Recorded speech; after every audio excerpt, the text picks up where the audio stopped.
रेवाड़ी सबसे पहले आपको समझना होगा कि ये एक महाभारत कालीन शहर है। रेवाड़ी में बलराम जी की बारात आई थी। पीतल नगरी का जो इतिहास है, ये एक हेमू जी थे, राजा हेमचंद्र विक्रमादित्य, रेवाड़ी से ही थे। हाँ, उनकी हवेली भी आई थिंक है। उनकी हवेली भी है।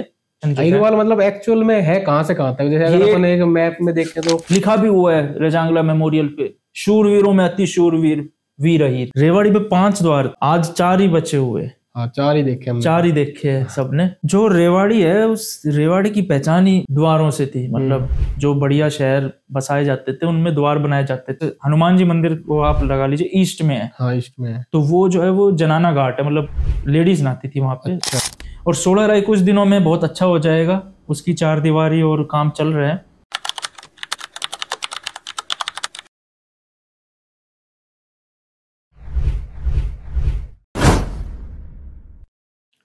जय हिंद दोस्तों, आपका स्वागत है रेवाड़ी जिला के पहले पॉडकास्ट में। आज हमारे साथ है भाई मुकेश सुल्तानिया, जो कि रेवाड़ी के बारे में हमें काफी कुछ बताएंगे। चलिए आज हम बातचीत करते हैं भाई से। तो हम शुरू करेंगे सबसे पहले कि रेवाड़ी का नाम रेवाड़ी कैसे पड़ा भाई। कोई कहता है बलराम के उससे पड़ा, कोई कुछ अलग तरीका से बताता है। तो आप हमें बिल्कुल एक्चुअल बताइए कि रेवाड़ी का नाम रेवाड़ी कैसे पड़ा। देखिए, रेवाड़ी सबसे पहले आपको समझना होगा कि ये एक महाभारत कालीन शहर है। और महाभारत कालीन शहर क्यों है, वही रेवाड़ी का नाम पड़ने का कारण है। अच्छा। रेवाड़ी में बलराम जी की बारात आई थी। बलराम जी योगेश्वर श्री कृष्ण जी के भाई थे। और उनकी बारात जहां रेवाड़ी में आई थी, वो जगह आज भी मौजूद है। अच्छा। हाँ जी। और वो शहर के बीचों बीच है। उसको बलभद्र सराय मोहल्ला बोलते हैं उसको। अच्छा, ये तो जी, ये लोगों को पता है, लेकिन क्या है कि वो बलभद्र सराय में अभी ऐसा कुछ खास बचा नहीं है। कहाँ पे रेवाड़ी? ये आप सर्कुलर रोड से जब जो राजकीय कन्या विद्यालय है उससे गली जा रही, वहां पर है ये। अच्छा अच्छा। लेकिन अभी क्या है कि बसासत बस गए, लोग आके बस गए, उन्होंने अपने घर बना लिए। तो वो जो पुरानी चीजें थी, जैसे शादी ब्याह में जाते हैं, जो हमारे अहिरवाल में जो ब्याह होते हैं, पहले गोरवा होता है। अच्छा। तो गोरवा के लिए ही रुके थे वहां पर, ऐसा बोलते हैं। और जिनसे शादी हुई थी उनका नाम था रेवती। अब ये रेवती कौन थी? हाँ, ये रेवती थी महाराजा रेवत की, या महाराज उनकी लड़की ककुडमी बोल लो आप। ये बात है सतयुग की। अच्छा।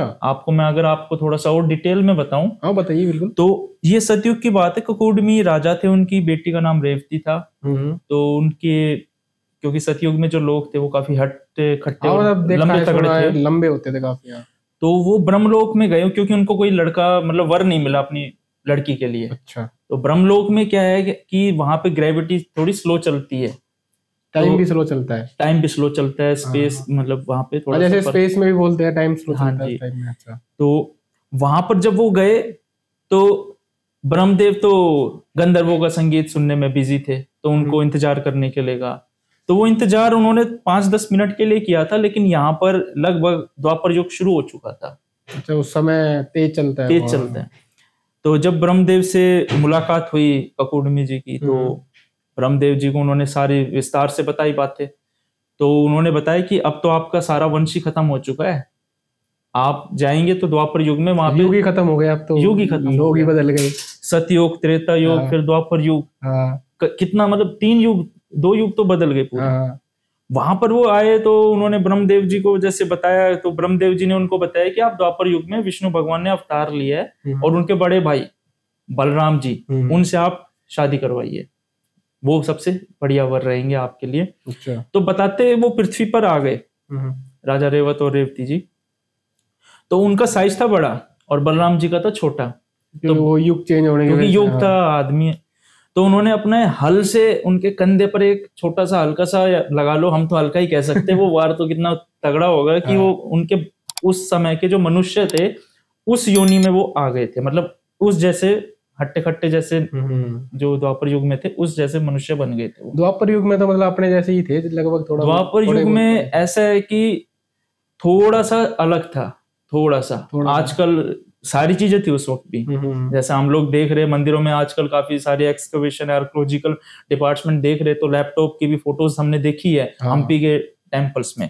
तो ये सारी चीजें थी, लेकिन थोड़ा सा वहां पर जो एथिक्स और मॉरलिटी थी वो थोड़ी लोगों में ज्यादा अच्छी थी। अच्छा। तो उसके बाद इनका ब्याह होता है यहाँ पर। ब्याह होने के बाद क्या होता है कि जो रेवत राजा थे, उनकी जो रेव की जो बेटी थी, वो पूरा का पूरा जो ये शहर लगा लो या कस्बा लगा लो या एरिया लगा लो, ये पूरा दहेज में दान कर दिया था उन्होंने। बलराम जी को दान कर दिया? बलराम जी को। अच्छा। तो एक तरफ से कैसे कृष्ण भगवान जी की यहाँ पर बधारे थे बलराम जी के साथ, और द्वारिका से वो आए थे बारात लेके। और आप समझ सकते हैं मतलब फिर तो काफी मतलब पुराना है अपना शहर, काफी पुराना है, महाभारत कालीन शहर है, पीतल नगरी भी बोला जाता है। पीतल नगरी बोला जाता है। और आपको मैं बताऊं कि पीतल नगरी का जो इतिहास है, ये एक हेमू जी थे, राजा हेमचंद्र विक्रमादित्य, रेवाड़ी से ही थे। हाँ, उनकी हवेली भी आई थिंक है, उनकी हवेली भी है। और उन्होंने यहाँ पे पीतल का काम शुरू करवाया था, जो हमारी तोपें होती थी, क्योंकि वो मेडिवल पीरियड था, मतलब 15वीं शताब्दी का था, मतलब 1556 के आसपास युद्ध हुआ था पानीपत का। अच्छा। तो हेमू और अकबर के बीच में हुआ था।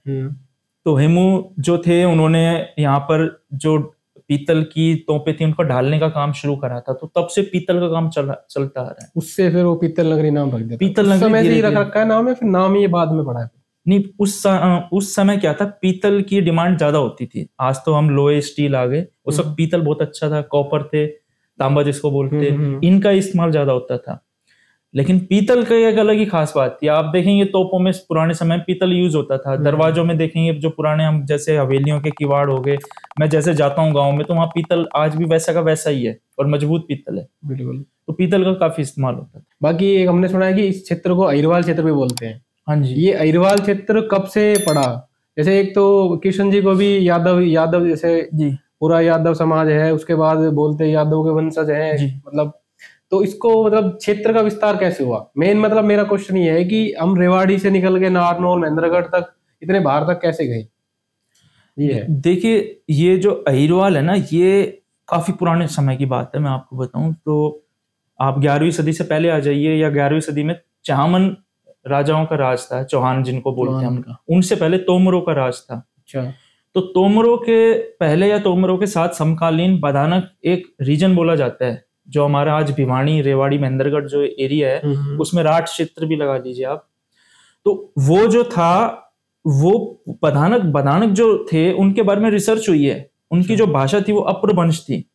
भाषा का नाम था ये? भाषा जैसे हमारी संस्कृत थी, अप्रभंश थी, ऐसे ये वैदिक भाषाएं थी जो लिखी गई थी। तो बिजोलिया एक जगह है, वहां पे इंस्क्रिप्शंस मिले हैं, और ये इंस्क्रिप्शन है विग्रहराज चौहान के टाइम पर। अच्छा। कि उनका युद्ध बदानक जो रीजन में बात कर रहा हूँ, उनके लोगों से हुआ है।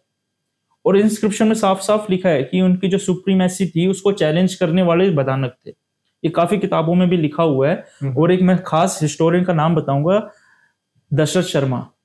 उनकी बुक है एक अर्ली चौहान डायनेस्टी। अच्छा। उस बुक में साफ साफ लिखा हुआ है कि विग्रहराज की जो सुप्रीमेसी थी, क्योंकि उस वक्त जमीन और पानी की लड़ाइयां होती थी, उस लड़ाई में वो हर जगह विजय हो रहे थे, लेकिन यहाँ पे आके बदानकों से उनका आमना सामना होता है, क्योंकि जो बदानक जो लोग थे वो सामंतवादी थे। अच्छा। उस वक्त सामंतवाद थोड़ा सा बढ़ रहा था।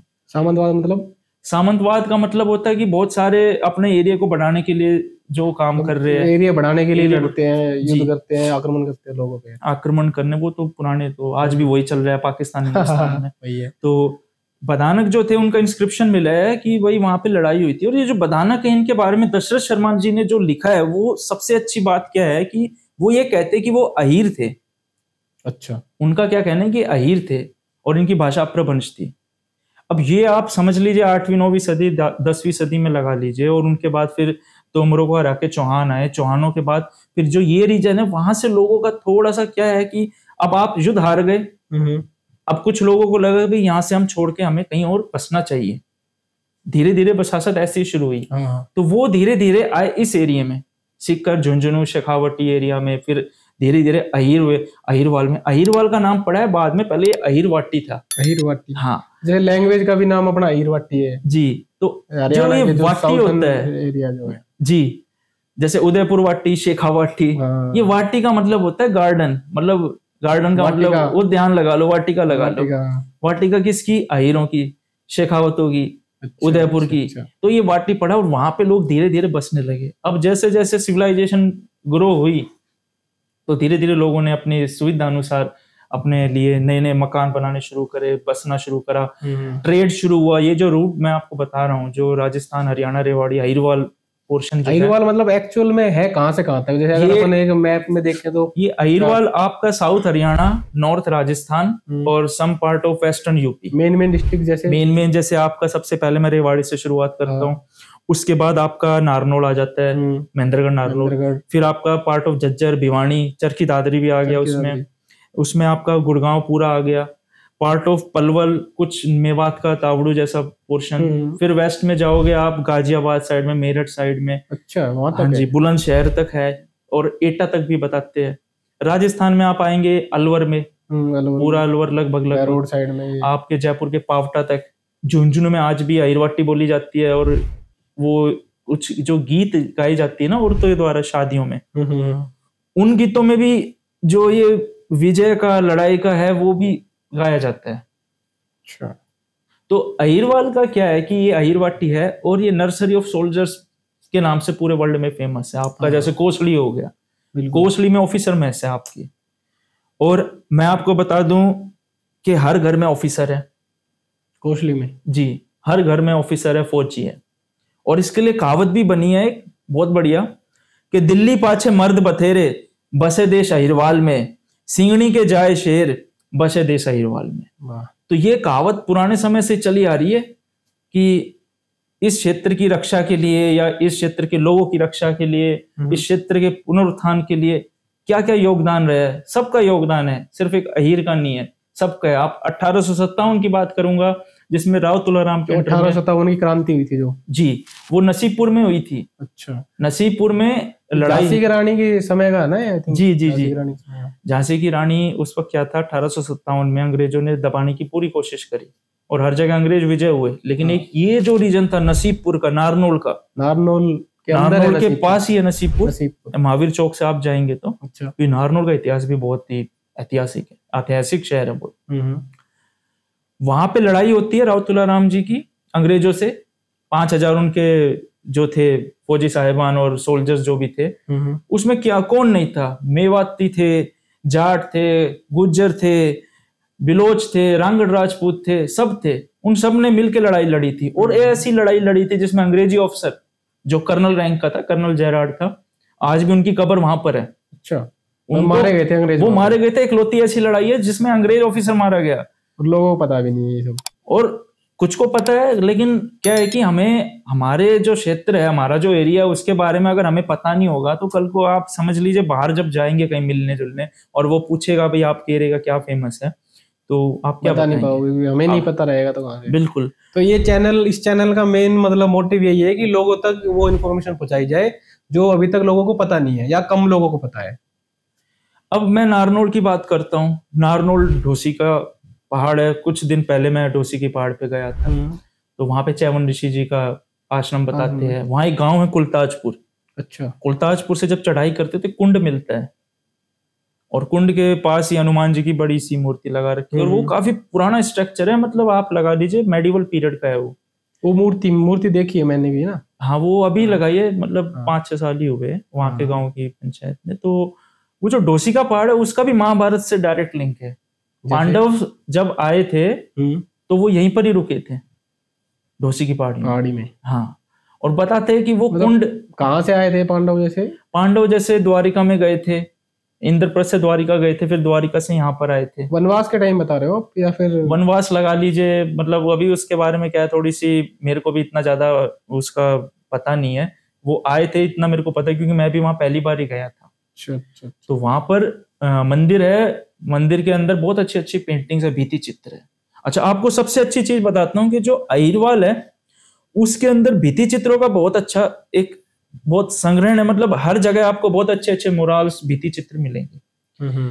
मैं रालियावास गया था, वहां पे मैंने देखे, वहां ऐसे भित्ति चित्र पूरा आपकी जीवन शैली, जीवन के बारे में सब कुछ बना रखा है। काफी पुराने होंगे, मतलब ये काफी पुरानी है, मतलब आप लगा लीजिए 200-300 साल पुरानी, तो लगा 200 साल तो मान, मतलब कला में भी काफी योगदान रहा है। कला संस्कृति में अहिरवाल का बहुत ज्यादा योगदान है, क्योंकि आप जब बुक्स पढ़ते हैं, चाहे HPSC HSC या नॉर्मली आप हिस्टोरिकल नॉवेल्स पढ़ते हैं, तो उसमें नाम आता है कि भाई राव शासकों के टाइम पर कि ये भित्ति चित्र और ये बहुत ज्यादा डेवलप हुए थे। और इनकी खास बात क्या थी, आप जाएंगे भित्ति चित्रों में तो शेखावटी सबसे अच्छा माना जाता है, ढूंढारी शैली का। हमारी शैली में फुलकारी शैली है, फूलों के बने हुए। आप कभी तेज तालाब में जाना तो वहां पे फूलों की काफी अच्छी अच्छी मिली, तो फुलकारी बोल लीजिए। पर लेकिन हमारी जो शैली है उस पर राजस्थान शैली का काफी ज्यादा प्रभाव है, क्योंकि हमारी जो कला संस्कृति है वो राजस्थान से ज्यादा मैच करती है। अच्छा जी। तो चलो वापिस आते हैं एक बार अपन 1857 की क्रांति में, जो आप बता रहे थे ना राव तुलाराम जी का जी। क्या योगदान रहा है, क्या कुछ रहा है, तो आप वो बताइए दर्शकों को। राव तुलाराम जी के बारे में ऐसे बताइए कि क्या क्या उन्होंने। देखिए, राव तुलाराम जब अंग्रेजों का राज था, आप एक देखिए आज किसी सरकार का राज है, उसके बीच में आप कुछ एंटी करके देखिए, आपको पता चल जाएगा कि लेफ्ट राइट तो रहता ही है, लेफ्ट राइट तो रहता ही है। राव तुलाराम जी ऐसे थे जिन्होंने अंग्रेजों के नीचे रह के पूरी रियासत बनाई अपनी। सबसे पहले तो रियासत में ऑर्गेनाइजेशन बनाई, उनकी पूरी आर्मी थी, आर्मी के अंदर रेजिमेंट्स थे, सबकी सैलरी मिलती थी। आर्मर्ड कोर के अलग थे, आर्टिलरी के अलग थे, इन्फेंट्री मतलब कैवलरी जिसको बोलते वो सब अलग थे। और उन्होंने इतने ऑर्गेनाइजेशन वे में बनाई, ना सिर्फ पूरे अहिरवाल को उन्होंने ऑर्गेनाइज करा लड़ने के लिए, उन्होंने दिल्ली के जो बादशाह था, मुगल बादशाह बहादुर शाह जफर, उनको भी खाने पीने की चीजें, धन दौलत, ताकि ये जो क्रांति है ये चलती रहे। राव तुलाराम की वजह से ही अहिरवाल का नाम हुआ, और उनके लड़ाई की वजह से अंग्रेजों ने अहिरवाल के साथ काफी मतलब बुरा बर्ताव किया। हमारी जैसे सेना के अंदर जो भर्तियां होती थी, देखिए सेना की भर्ती से आपकी इकोनॉमिक जुड़ी हुई है, आर्थिक पूरी व्यवस्था जुड़ी हुई है, वो खत्म कर दी। आज तो हमारे पास ट्रैक्टर है, यहाँ के लोगों के लिए भर्ती बंद कर दी थी, यहाँ के सबके लोगों के लिए भर्ती बंद कर दी थी, स्पेशली अहीरों के लिए बंद कर दी थी, क्योंकि राव तुलाराम खुद एक यदुवंशी अहीर थे। और उनको डर था कि ये दोबारा ना पनपे, ऐसी चीजें ऐसे दोबारा ना हो, तो उन्होंने ये सब किया। अब 1857 की लड़ाई में राव तुलाराम जी का पूरा परिवार था, पूरा रेवाड़ी, नारनौल, मेवात सब लड़े थे। उनके भाई थे राव किशन सिंह, चाचा बोल लूं मैं तो चाचा ज्यादा सही रहेगा, भाई नहीं थे वो, चाचा थे उनके। अच्छा। रिश्ता नाता तो चाचा का था, लेकिन उन्होंने जो लड़ाई करी, उनके भाइयों के सपोर्ट और चाचा के परिवार वालों की सपोर्ट जो मिली उनको, उसकी वजह से उन्होंने अंग्रेजों के छक्के छुड़ा दिए थे। और अंग्रेज इतने घबरा गए थे, एक समय तो अंग्रेज हार ही गए थे। मैं आपको बता दूं, साफ साफ केसी यादव जी की बुक में लिखा हुआ है, और बहुत सारे जो हिस्टोरियंस है वो भी ये बताते हैं कि अगर अंग्रेजों की जो फर्स्ट वेव थी उसकी मदद के लिए पटियाला, नाभा की, जींद की फोर्सें नहीं आती, तो लगभग वो वहां से आई थी, पीछे से, अंग्रेजों की तरफ से आई थी ना वो। हाँ जी, मतलब अंग्रेजों की तरफ से लड़ने के लिए आई थी हमारे साथ। लड़ने के लिए आई थी वो, जो पंजाब स्टेट था उनके लोग थे, और वो अंग्रेजों के मतलब अंडर में थे, तो उनसे लड़ने के लिए यहाँ पर आई थी। अब लड़ने का क्या हुआ कि उन्होंने तोपें खोली थी अपनी। हम अभी तक लड़ रहे थे बहुत अच्छी से, और वो हमारी फर्स्ट वेव को झेल भी नहीं पाए थे। अच्छा। अंग्रेज पूरे हक्के बक्के रह गए कि इतने, खुद साफ साफ लिखा है अंग्रेज ने, वेलेस ने अपनी बुक में लिखा है साफ साफ कि इतने तगड़े तरीके से कोई लड़ा हमने आज तक अपनी लाइफ में नहीं देखा, क्योंकि अंग्रेजों का राज था, पूरा ब्रिटिश एम्पायर खड़ा कर दिया था, हर जगह लड़ाइयां होती थी, तभी एम्पायर बने। लेकिन उन्होंने ऐसा मतलब डिस्क्राइब करा है कि इतने तगड़े तरीके से, इतने शूरवीर तरीके से कोई दुश्मन हम पे इतनी बुरी तरीके से नहीं झपटा। अब वो जो मैदान था वो पूरा रेतीला था, नारनौल का जो मैदान नसीबपुर का बताते हैं। आज वहां पर मैं आपको बता दूं, एक वॉर मेमोरियल की बात चल रही है सरकार की। अच्छा। सरकार ने अम्बाड़ा में वॉर मेमोरियल बना दिया, लेकिन अपना ये नसीबपुर के अंदर वॉर मेमोरियल अभी भी लटका पड़ा है। और ये हमारे लिए बहुत मतलब एक दुखद बात है कि हमारे एरिया के साथ ये जो थोड़ा सा कर रही है सरकार, इस पे थोड़ा सरकार को ध्यान देना चाहिए। बिल्कुल देना, क्योंकि 1857 की लड़ाई की वजह से क्षेत्र का नाम जाना जाता है। पूरे हरियाणा में हर जगह लड़ाइयां हुई, लेकिन जो आमने सामने की लड़ाइयां हुई वो यहीं पे हुई थी। ये तो काफी इंपॉर्टेंट चीज है, मतलब ये काफी इंपॉर्टेंट। और आने वाली जो जनरेशन है वो क्या सीखेगी, वो यही सीखेगी कि हमारे जो लीडर्स थे, हमारे जो लोग थे, हमारा जो राजा था वो कैसे लड़ा था अंग्रेजों से। और पूरी अंग्रेजों ने अपनी पूरी बसात बैठा रखी थी कि कब कैसे क्या कर रहे हैं, लेकिन उनके नाक के नीचे से पूरी की पूरी फोर्स तैयार करी, ना सिर्फ फोर्स तैयार करी बल्कि दिल्ली के अंदर बहादुर शाह जफर तक को पैसे की सप्लाई करी। और मेरठ की जो मैं आपको बताऊं बड़ी मतलब रोचक चीज है, और शायद ही कुछ लोगों को पता भी हो, कि मेरठ में शुरुआत हुई थी, और ये कल जो 10 मई गया हुई थी, 10 मई थी। 10 मई 1857 को मेरठ की क्रांति शुरू हुई थी, वहीं से ये पूरा 1857 का जितना भी स्टार्ट मेन पॉइंट मेरठ से हुआ था। बहुत लोगों को ये लगता है कि मेरठ से स्टार्ट हुआ था, तो उसमें अहिरवाल का क्या योगदान है। अहिरवाल का ही पूरा योगदान है, जिनका मैं नाम ले रहा था, राव किशन सिंह नांगल पठानी वाले। ये उस वक्त सिटी कोतवाल थे, शहर के कोतवाल थे, और इन्होंने वहां के जो लोकल्स थे उनको बता दिया था कि भाई अंग्रेज आएंगे, आप लोग अपना गांव छोड़ के इधर उधर कहीं पे चले जाएं। अगर वो बता देते कि भाई ये होने वाला है आपके साथ, अंग्रेज आने वाले हैं, और नहीं बताते तो पकड़े जाते वो। फिर कहां से आपकी रेवोल्यूशन स्टार्ट होती, कहां से आपकी 1857 की क्रांति शुरू होती। तो ऐसे शख्स का बहुत बड़ा नाम है राव किशन सिंह, और इन्होंने ही मतलब पूरी की पूरी जो प्लानिंग थी राव तुलाराम जी के साथ और बाकियों के साथ मिलके करी थी। तो इनका नाम बहुत बड़ा सुनहरे अक्षरों में आना चाहिए, बिल्कुल आना चाहिए। और नसीबपुर में वॉर मेमोरियल बनना चाहिए, बहुत जरूरत है, समय की मांग है ये, ताकि आने वाली जनरेशन को भी पता चले कि हमने क्या क्या करा हुआ है। बिल्कुल। लड़ाइयां तो देखो, अहिरवाल का तो देखो तलवारों से पूरा इतिहास लिखा है, कौन सा इतिहास लिखा हुआ है। अब मैं आपको ये तो चलो आजादी से पहले की, आजादी के बाद की 62 की लड़ाई रजांगला को ले लीजिए। हाँ, मैं मेन मतलब मेरा भी अगला क्वेश्चन यही था कि मतलब उस टाइम से लेके आज के टाइम भी आर्मी में अपने क्षेत्र का काफी नाम है, आर्मी में अब मतलब काफी योगदान है, तो उसके बारे में कुछ हो अच्छी बातें। देखिए, आर्मी जो है 47 का, जैसे बड़गांव का अटैक हुआ था जम्मू कश्मीर में, तो वहां पर भी हमारे लोगों का योगदान था। अगर मैं बताने लग गया तो काफी लंबा हो जाएगा, मैं धीरे धीरे चलते आ रहा हूँ। 47 के बाद 61 की जो गोवा लिबरेशन वॉर हुई थी, उसमें कुमाऊं रेजिमेंट गई थी। तो कुमाऊं रेजिमेंट में जो रिक्रूटमेंट है वो अहीरों की है, तो अहीर वहां पे लड़ने गए थे। अब 61 के बाद 62, 1 साल का फर्क है। आप देखिए 62 की लड़ाई हुई थी चाइना के साथ। अब जो ये गाबरू थे हमारे, जो दादा बोल रहे हैं हम उनको, आज भी 2 शख्स मौजूद हैं हमारे बीच में। एक तो निहाल सिंह जी है चिमनावास के, और एक मोहनपुर के है। तो रेजांगला की जो लड़ाई हुई थी वो 18,000 फीट पे हुई थी, आपको मैं बता दूं, और उसमें 124 जवान में से 60 जवान रेवाड़ी के थे, प्रॉपर रेवाड़ी जिले के थे। और जो 60 जवान थे, जवान तो सारे ही थे हमारे, लेकिन जो लड़ाई थी वो बड़ी, आपको मैं बताता हूँ कि ये जो लड़ाई थी ये 7 बार चाइना ने अटैक करा था। अच्छा। और ऐसी लड़ाई थी, वहां पे 1300 लोग थे, जो 1300-1400 चाइनीज थे, और 10 गुना कम हमारे लोग, 124 वीर थे। लिखा भी हुआ है रेजांगला मेमोरियल पे, शूरवीरों में अति शूरवीर वीर अहीर। इन्हीं के नाम से पार्क भी बना हुआ है। वो पार्क ऐसे तो बना नहीं है। शहादत हुई है देश के लिए, देश को बचाया उन्होंने। हालांकि 62 का जो युद्ध हुआ था उसमें हम लोग चाइना से हार गए थे, लेकिन इस युद्ध की वजह से अगले ही दिन चाइना ने सीज फायर का ऐलान कर दिया था, और ये सबसे बड़ी जीत थी भारत की उस समय।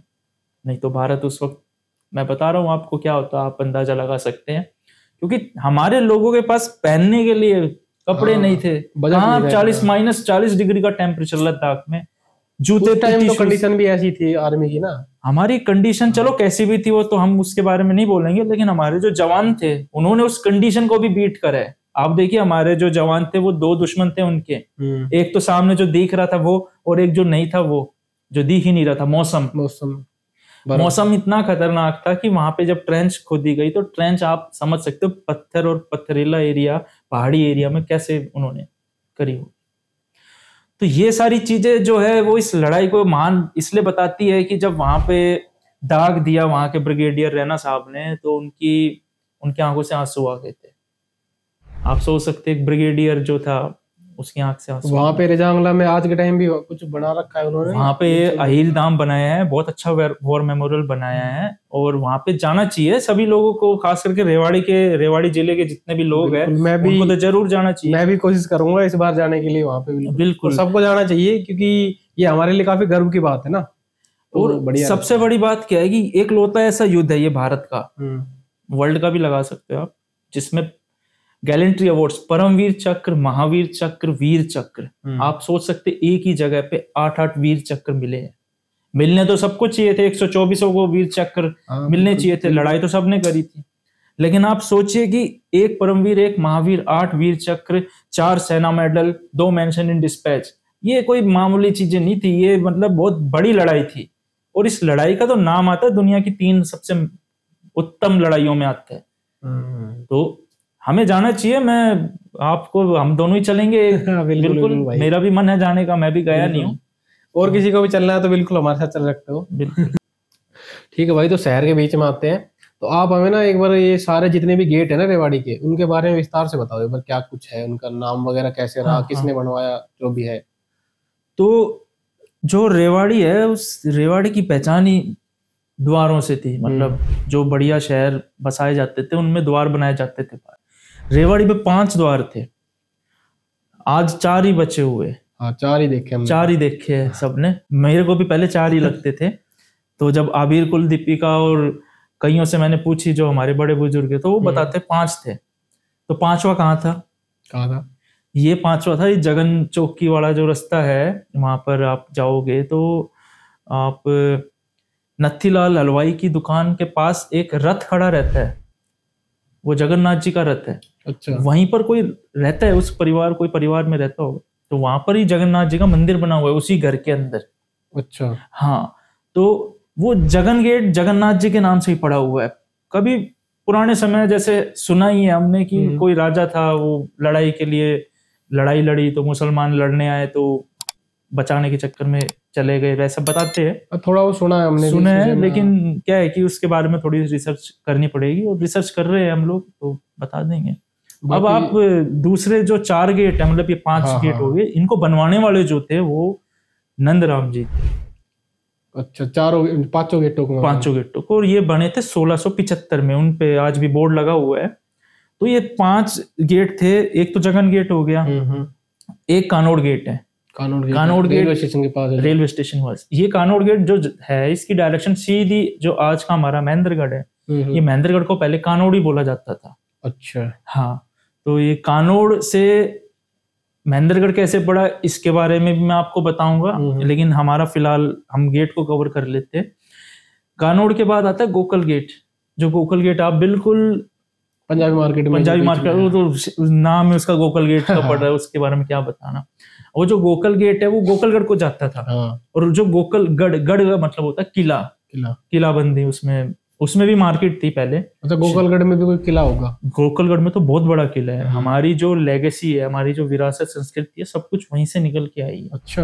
वहां पे राज्य था पूरा, बड़ा सारी रियासत थी ये, और इस रियासत की जो बॉर्डर्स थे, बाउंड्री थी, वो करनाल तक थी, नॉर्थ में। इतनी ज्यादा थी? एक समय पे करनाल तक थी ये, और यहाँ पर तावड़ू पलवल तक थी।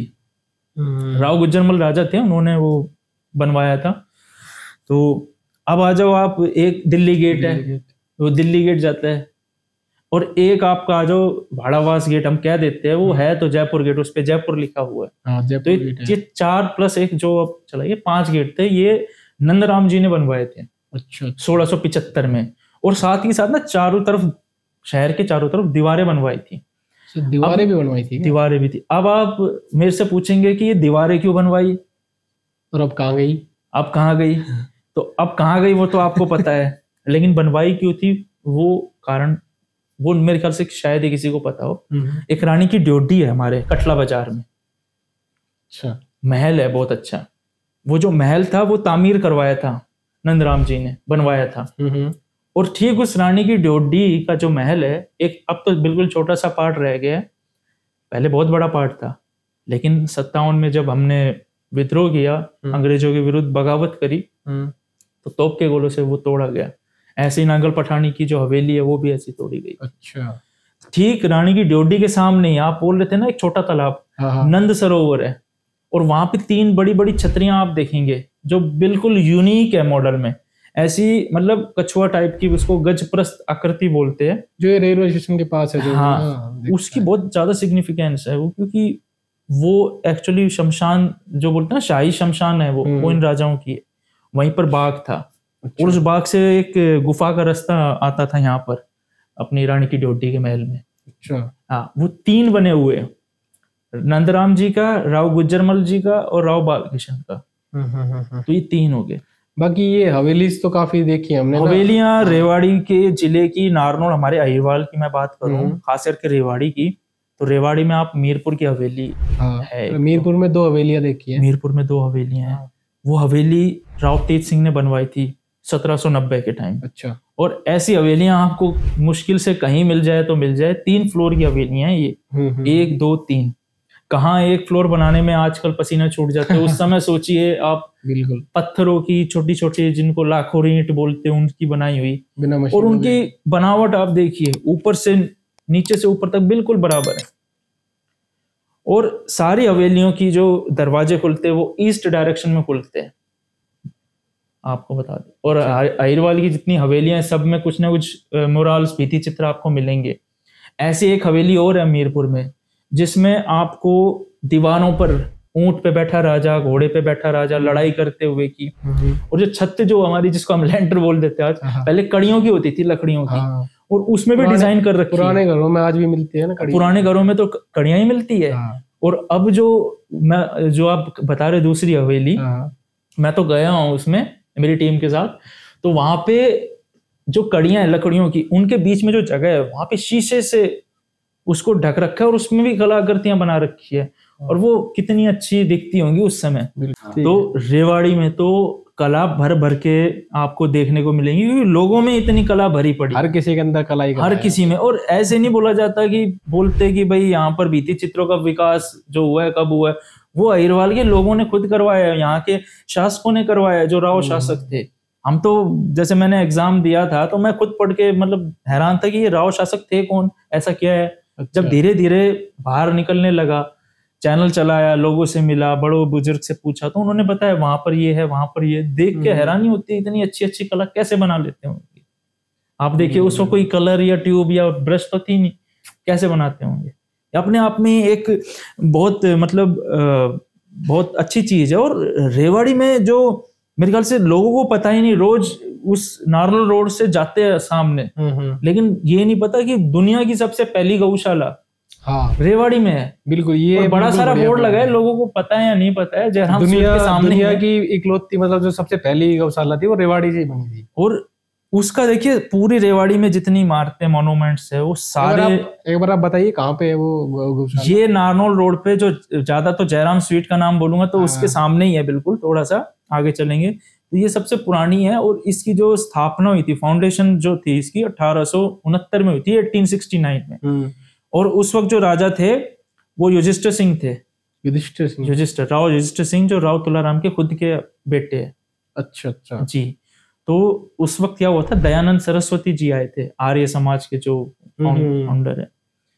तो उन्होंने बैठा और बैठ के यहाँ पे उपदेश दिए, लोगों को बताया, लोग इकट्ठे होने लगे। तो जो मैं आपको बता रहा था नंद सरोवर, वहां पे छतरियों पे बैठ के उन्होंने उपदेश दिए थे 17 दिन तक। अच्छा, ये ऑन रिकॉर्ड लिखा हुआ है ये। और उसके बाद वो चले गए वहां पर राव युधिष्ठिर सिंह के कहने पर, जहाँ पे आज गौशाला है। तो दयानंद जी ने पूछी कि भाई तू कुछ करो, राजा साहब को पूछी भाई आप कुछ करो। तो राजा साहब ने पूछा क्या करें, तो उन्होंने कहा मैं जहां से छड़ी से लाइन खींचूंगा वो गौशाला में, आप वो जमीन गौशाला के नाम से दान कर दीजिए। तो तब विश्व की सबसे पहली गौशाला बनी थी।